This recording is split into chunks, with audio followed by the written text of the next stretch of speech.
Pemirsa, pada satu dekade pemerintahan Presiden Joko Widodo, terjadi perkembangan infrastruktur digital yang masif hingga mendorong pertumbuhan ekonomi yang cukup pesat di Indonesia.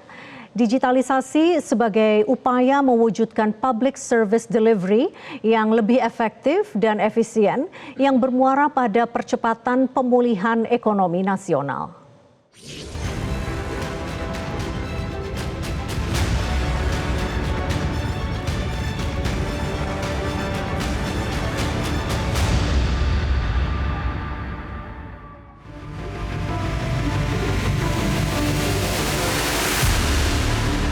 Keberhasilan dalam menekan upaya laju inflasi dan mewujudkan pemulihan ekonomi, khususnya pasca pandemi COVID-19 merupakan capaian yang sangat gemilang dari Presiden Joko Widodo selama satu dekade kepemimpinannya. Terbukti bahwa angka inflasi di Indonesia tidak pernah mengalami kontraksi yang tinggi. Selama 10 tahun terakhir pemerintahan Presiden Joko Widodo, rata-rata inflasi mencapai 3,79% per tahun. Salah satu yang menjadi kunci keberhasilan pemerintah dalam mengendalikan inflasi adalah keberadaan Tim Pengendali Pusat atau TPIP dan Tim Pengendali Inflasi Daerah atau TPID. Tim ini merupakan forum yang beranggotakan sejumlah lembaga seperti Kementerian Dalam Negeri, Bank Indonesia, Kementerian Keuangan, dan pemerintah daerah. Setiap pekan, mereka menggelar rapat membahas perkembangan inflasi di daerah masing-masing. Dan saya tahu setiap minggu oleh Mendagri di absen satu persatu inflasinya berapa, dibuka secara gamblang berapa angkanya di provinsi ini, di kabupaten ini, di kota ini, sehingga semuanya tahu. Setiap ke daerah juga yang saya tanyakan sekarang selalu inflasinya berapa Pak Gub, growth-nya, pertumbuhan ekonomi berapa Pak Bupati, Pak Wali Kota. Selalu saya tanyakan itu supaya kita semuanya peduli, aware terhadap hal yang sangat penting. Sementara seiring masih berlangsungnya musim panen beberapa komoditas di sejumlah daerah sentra produksi, tingkat inflasi Indonesia pada bulan September 2024 tetap rendah dan stabil. Realisasi inflasi Indonesia pada September 2024 terkendali di level sebesar 1,84% year on year atau lebih rendah dibandingkan Agustus 2024 sebesar 2,12% year on year dan masih masuk dalam rentang target 2,5% plus minus 1%. Capaian ini mencerminkan berbagai langkah yang diambil pemerintah, di antaranya optimalisasi operasi pasar murah, fasilitasi distribusi pangan, penyaluran bantuan pangan, pengembangan kios pangan, dan kerjasama antar daerah telah berhasil dalam menjaga stabilitas harga, terutama komoditas pangan. Kita saat ini kalau terakhir inflasi year on year itu kira-kira 1,8. Baik, tapi jangan sampai itu terlalu rendah juga, supaya produsen tidak dirugikan, supaya petani yang berproduksi tidak dirugikan. Itu menjaga keseimbangan itu yang tidak mudah, dan kita akan berusaha terus. Adapun untuk terus menjaga keseimbangan di tengah inflasi dan perang dagang yang melanda banyak negara di seluruh dunia, Presiden Joko Widodo menyebut sudah saatnya Indonesia meningkatkan digitalisasi untuk menjaga stabilitas pertumbuhan ekonomi. Digitalisasi yang namanya data center itu menjadi wajib segera kita miliki.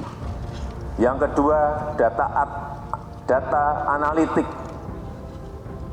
akan bisa kita menganalisa angka-angka dan lain-lain secara cepat. Juga yang berkaitan dengan digital infrastructure. Infrastruktur digital ini sangat penting sekali. Dan yang berkaitan dengan digital payment system.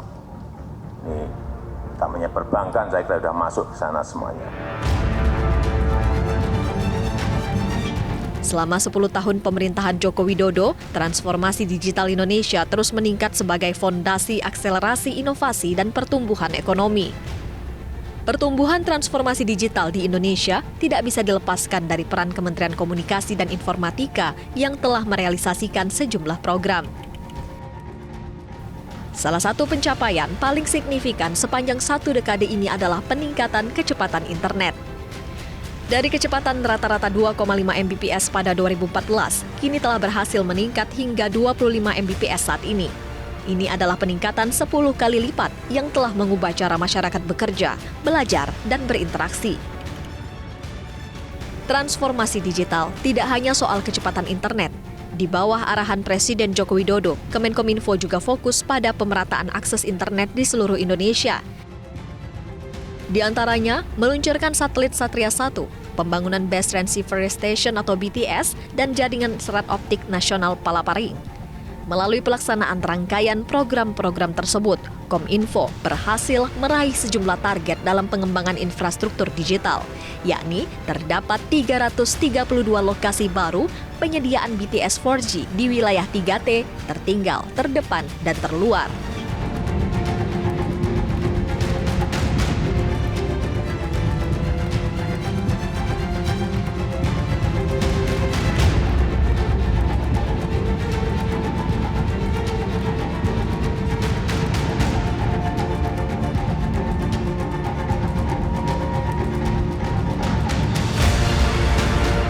Dalam 1 dekade pemerintahan Presiden Joko Widodo, Indonesia semakin diperhitungkan di kancah internasional. Sebagai tuan rumah KTT G20, kekuatan Indonesia pada forum G20 mengangkat tema Recover Together, Recover Stronger. Tema itu diangkat sesuai dengan permasalahan dunia menghadapi pandemi COVID-19 dan rivalitas kekuatan besar yang mengancam pemulihan pasca pandemi. Untuk tujuan tersebut, Keketuaan Indonesia mengusung 3 agenda prioritas, di antaranya arsitektur kesehatan global, transisi energi berkelanjutan, dan transformasi ekonomi berbasis digital.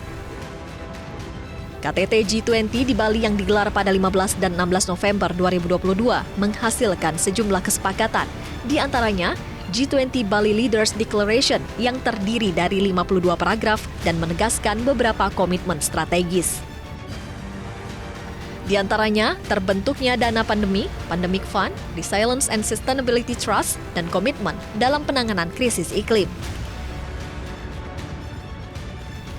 Beberapa komitmen investasi juga dihasilkan melalui G20 Bali Leaders Declaration, Partnership for Global Infrastructure and Investment, dan disahkannya Annex G20 Action for Strong and Inclusive Recovery. Dengan langkah-langkah pengendalian inflasi, investasi dalam infrastruktur digital melalui dukungan Kementerian Komunikasi dan Informatika, serta aktif di forum G20, Indonesia berupaya untuk menciptakan pertumbuhan ekonomi yang inklusif dan berkelanjutan.